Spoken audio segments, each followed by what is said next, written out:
Alright, so here we are, Season 5A, the last half season, Season 5A, Season 5 Part 1. So it starts off and you got Walt, he's out, he blew up Gus Fring and everything. It's like, well, things are pretty perfect, but then Walt just kind of decides, well, we're $600,000 or whatever dollars short because of the Ted Beneke thing, so I need to keep making meth again, even without Gus. So Walt, Jesse, and Mike, they recruit Mike to help out because he sort of knows what he's doing with the distribution and they're going to make it, but they need to find location. Meanwhile, Skylar's dealing with Saul and the fact that Ted Beneke, she finds out that he was killed, but he wasn't actually killed. He just woke up from a coma. He went into a coma, got a broken neck and everything, giant brace. And you don't feel sorry because you feel like this guy had it coming. He was a schmuck and an idiot and a crook, so he deserves it.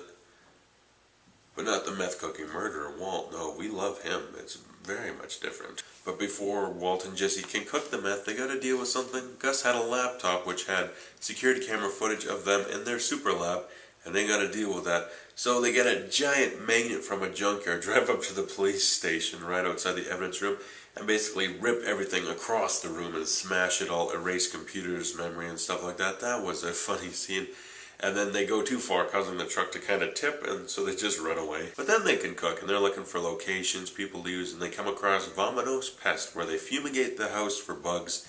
And while they're in there, why not just set up a little tent inside the house and cook the meth in there? Smell, who's going to notice? Anyone going to go in there? Obviously not. It's perfect. It's interesting, and they can travel from houses to houses, and it'll work out just fine. And you also got Lydia, she was involved with like the international thing with Gus's meth, and she's sort of causing problems. She wants to kill all the people that went to jail because Gus was found out, so a lot of his associates got thrown in jail, and she wants to kill them. Mike's like, my guys are good, but he's got to deal with her a lot of the season.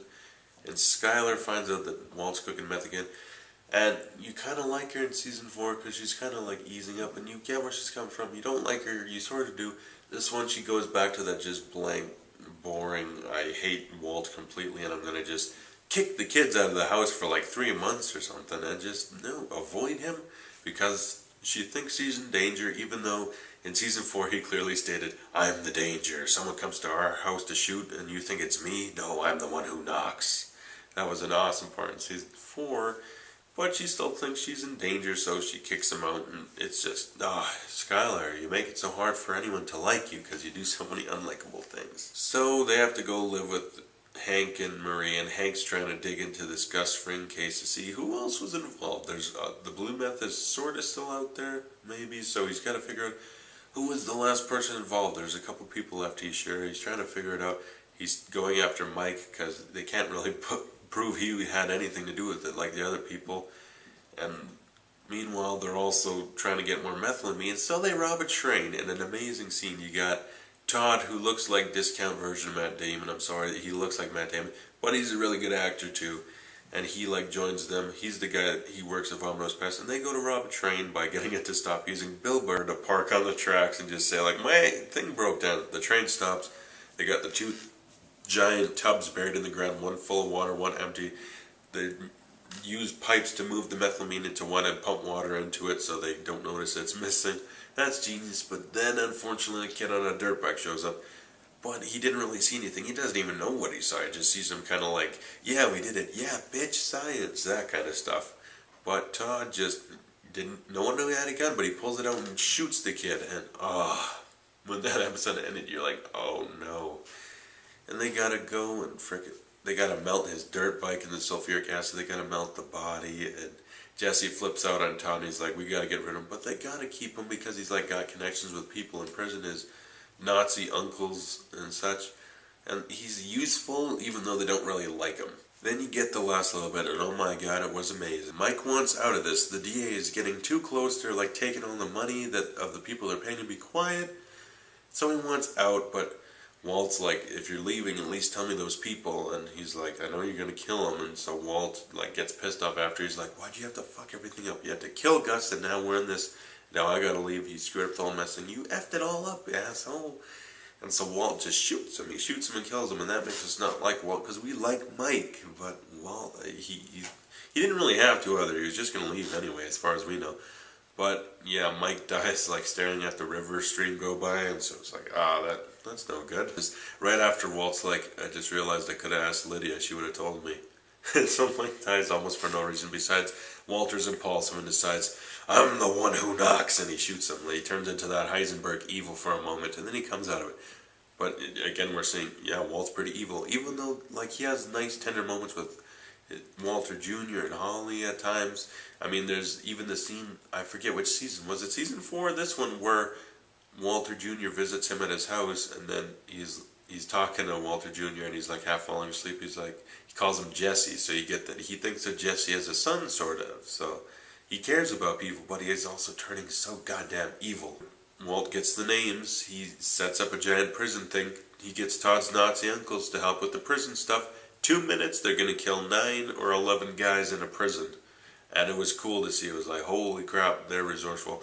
And so Heisenberg at that point, like as an urban legend, it's like, yeah, Heisenberg killed 11 guys or whatever in 2 minutes inside a prison. Don't mess with him. He's the meth kingpin and everything. And so they think everything's going good now. The business seems to be working now that we got it figured out. Walt's actually working with Todd because Jesse quit. But Jesse got a lot of money. A lot of money.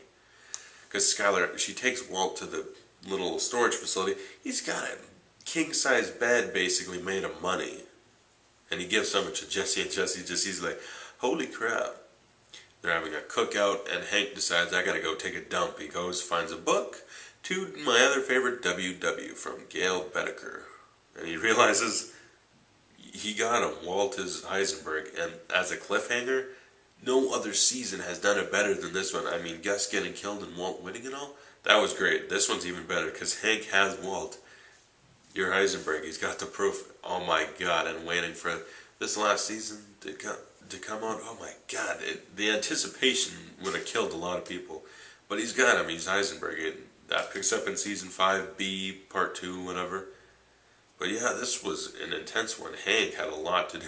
I mean, at the beginning of season, everyone's like, you told us so, you were right, you've been right all along. You're a genius, we know, we're sorry, you were so right. Skylar, this season, she had the most to do, even though she was the least likable, because she's working with Walt, but she's having meltdowns, like the part where she goes in the pool, like half suicidal, half just confused, walking around in a haze like a zombie. She doesn't know what to do. She's so confused and lost. Walt's dissension into just evil is becoming pretty much complete. This is Anakin going to Darth Vader, basically. And Jesse becoming more and more likable, it seems. He's always been likable, but this one, he wants to be good. He wants to have this, like, Brock and whatever his mom's name is. He wants to have a family. He wants to be a good guy. He's quitting the business, so it's like Jesse might end up becoming the hero in the next season. Again, as always, well written, well directed, keeps you on the edge of your seat. You want to watch every week. You can't wait those 7 days if you're watching it live, just like the next season is. It's just a great, amazing show. A+ for Breaking Bad Season 5A. So if you liked this review, like, share, subscribe, comment below, tell me you thought of Season 5A. And thanks for watching. I'll see you guys next time when I review Season 5B, the final season of Breaking Bad, and I cannot wait for that finale. So thanks for watching. I'll see you guys later.